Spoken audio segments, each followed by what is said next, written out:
Please don't forget subscribe to the channel and hit the bell to get notified of new daily videos.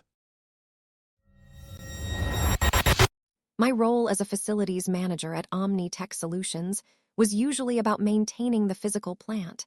A thankless job, often involving broken elevators and overflowing toilets. But things got significantly more complicated and infinitely more interesting when Philip, our newly appointed Senior Director of Operations, decided to take a keen interest in operational security. Philip was a whirlwind of unnecessary policies and micromanagement, a man whose ambition far outstripped his common sense. His piece de resistance was the Secure Transit Protocol for High-Value Assets, an 18-page document detailing every single step required to move so much as a box of paper clips out of our R&D labs. Ostensibly, it was to prevent loss and intellectual property theft. In reality, I suspected it was designed to give him an iron grip over what he was moving, making everyone else jump through hoops to distract from his own agenda. And I was right. The protocol stipulated that any item being removed from Lab B had to be first cleared by security head Yesenia and Philip himself. It then had to be placed on a specific, designated transport gurney by the person requesting removal. Crucially, the exit door must be opened only when the gurney is fully prepared for transit, and no one else is in the immediate vicinity of the doorway, to prevent unauthorized access to the unsecured lab.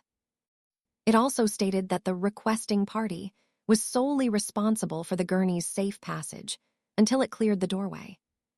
Philip had been using these rules to his advantage, frequently removing obsolete prototypes after hours, always making sure I, or someone similarly low on the totem pole, was there to assist by opening doors or pushing elevator buttons. I had a bad feeling about these late-night excursions, especially since the prototypes always seemed far too pristine to be obsolete.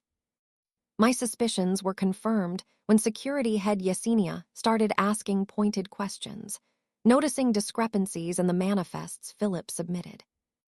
One particularly rainy Tuesday evening, Philip called me, demanding I meet him at Lab B. He was fuming, muttering about a critical delivery deadline. Inside, a bulky, heavily crated item, clearly a cutting-edge prototype, not obsolete junk, sat by the lab's main exit, already signed off by Yesenia, who had, I later learned, been given a vague story about a transfer to another Omni Tech facility. "Dora," he barked, "get that gurney ready. And when I give the word, open that door and keep it clear. No dawdling." He was sweating, his face a mask of stressed urgency. I retrieved the heavy-duty gurney. Philip, struggling with the weight, managed to heave the crated prototype onto it. This gurney, much like the ones in the paramedic stories I'd read, was a beast, designed to carry hundreds of pounds. The lab's floor, barely perceptible to the eye, had a slight decline towards the exit door, a heavy industrial fire door that would swing inwards towards the lab if not propped. It was currently closed. "Okay, Dora," Philip grunted, his hands tightening on the gurney's handles. "Open the door now. And remember the protocol, keep the doorway clear." I smiled internally. Right, Philip.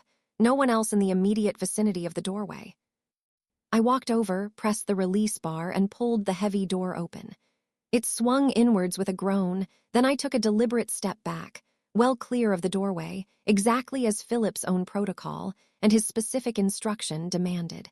I stood perfectly still, watching. Philip, expecting me to help stabilize the gurney, perhaps even push, was caught off guard. He was already struggling with the momentum of the heavily laden gurney on the slight decline. As the door swung fully open, the gurney, now completely unrestrained by any assisting hand, gathered speed. Philip let out a yelp of surprise, trying to brace it, but the weight was too much. The gurney, with its illicit cargo, slammed into the doorframe, then caromed off the adjacent wall with a sickening crunch. The heavy crate tumbled off, splitting open to reveal intricate circuitry and a glowing, distinctly not obsolete Omni Tech logo. A security camera, precisely placed to monitor unauthorized access, captured the entire event. Within minutes, security head Yesenia arrived, drawn by the crash. Her eyes, first on the damaged prototype, then on Philip's panicked face, told a story clearer than any manifest. Philip, hoist by his own meticulously crafted petard, could only stammer about an unfortunate accident. But the video didn't lie. His own protocol, followed to the absolute letter, had exposed his scheme. Some rules are made to be broken, but some, it turns out, are far more effective when followed with unwavering, literal precision. If you enjoyed this video, please hit the thumbs up button to like it. And please do subscribe to support the channel.